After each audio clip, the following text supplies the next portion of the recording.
एक सेब के चक्कर में मुंशी प्रेमचंद्र जी का कैसा नुकसान हुआ। नमस्कार मित्रों, आज हम सुनेंगे मुंशी प्रेमचंद्र जी की प्रसिद्ध कहानी कश्मीरी सेब। यह एक लघु कहानी है। मुंशी प्रेमचंद्र जी की महत्वपूर्ण कहानियों की श्रृंखला में आज हम मुंशी प्रेमचंद्र जी की ही एक प्रसिद्ध कहानी लेकर आए हैं, कश्मीरी सेब। कश्मीरी सेब नामक कहानी मुंशी प्रेमचंद्र जी के मानसरोवर नामक संकलनों से अलग संकलित कहानी है। तो चलते हैं कहानी पर। कल शाम चौक में 2-4 ज़रूरी सामान खरीदने गया। पंजाबी मेवा फरोशों की दुकान रास्ते में ही पड़ती है। एक दुकान पर बहुत अच्छे रंगदार गुलाबी सेब सजे हुए नजर आए। जी ललचा उठा। आजकल शिक्षित समाज में विटामिन और प्रोटीन के शब्दों में विचार करने की प्रवृत्ति हो गई है। टमाटो को पहले कोई सेहत में न पूछता था, अब टमाटो भोजन का आवश्यक अंग बन गया है। गाजर भी पहले गरीबों का पेट भरने की चीज़ होती थी। अमीर लोग तो उसका हलवा ही खाते थे, मगर अब पता चला है कि गाजर में भी बहुत विटामिन है, इसलिए गाजर को भी मेज़ों पर स्थान मिलने लगा है। और सेब के विषय में तो यह कहा जाता है कि एक सेब रोज़ खाइए तो आपको डॉक्टर के पास जाने की ज़रूरत न रहेगी। डॉक्टर से बचने के लिए हम निमकौड़ी तक खाने को तैयार हो सकते हैं। सेब तो रस और स्वाद में भरा हुआ है। अगर आम से बढ़कर नहीं है तो घटकर भी नहीं है। हाँ, बनारस के लंगड़े और लखनऊ के दशहरी और बम्बई के अल्फांसो की बात दूसरी है।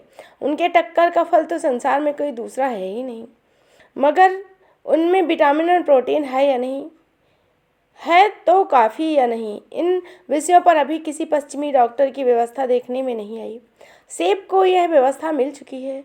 अब केवल स्वाद की चीज़ ही नहीं है, उसमें गुण भी हैं। हम दुकानदार से मोल भाव किए और आधा सेर सेब मांगे। दुकानदार ने कहा, बाबूजी, बड़े मज़ेदार सेब आए हैं, खास कश्मीर से।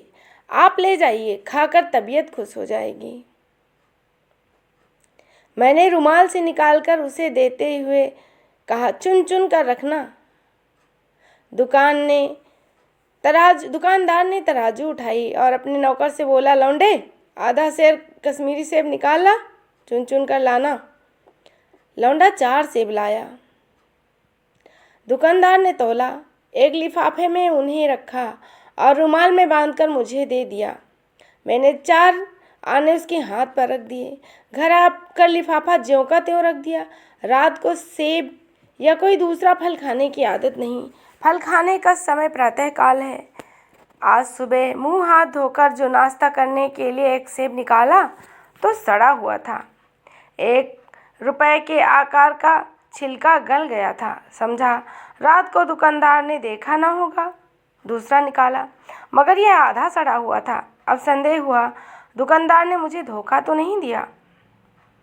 तीसरा सेब निकाला, यह सड़ा तो न था, मगर एक तरफ दबकर बिल्कुल पिचक गया था। चौथा देखा, वह यूं तो बेदाग था, मगर उसमें एक काला सुराख था, जैसे अक्सर बेरों में होता है।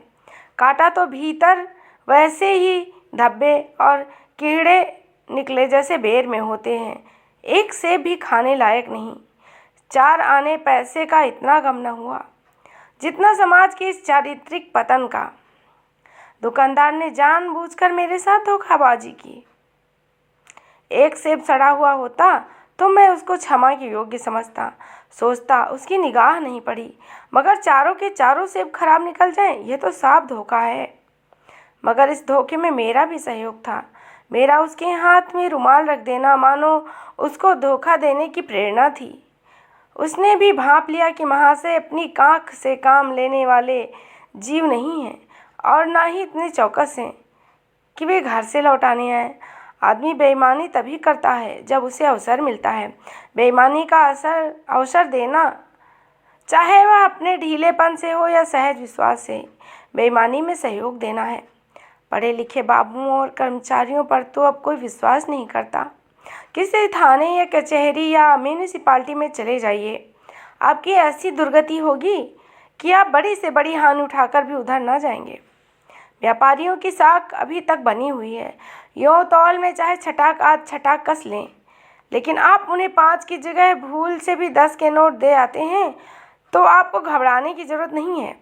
आपके रुपए सुरक्षित हैं। मुझे याद है, एक बार मैंने मुहर्रम के मेले में एक खोचे वाले से 1 पैसे की रेवड़ियाँ ली और पैसे की जगह अठन्नी दे दिया।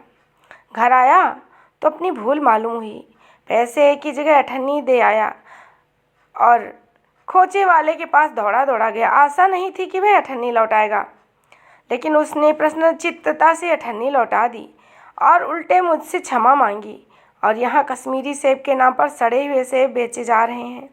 मुझे आशा है पाठक बाज़ार में जाकर मेरी तरह आंखें न बंद करेंगे, नहीं तो उन्हें भी कश्मीरी सेब ही मिलेंगे।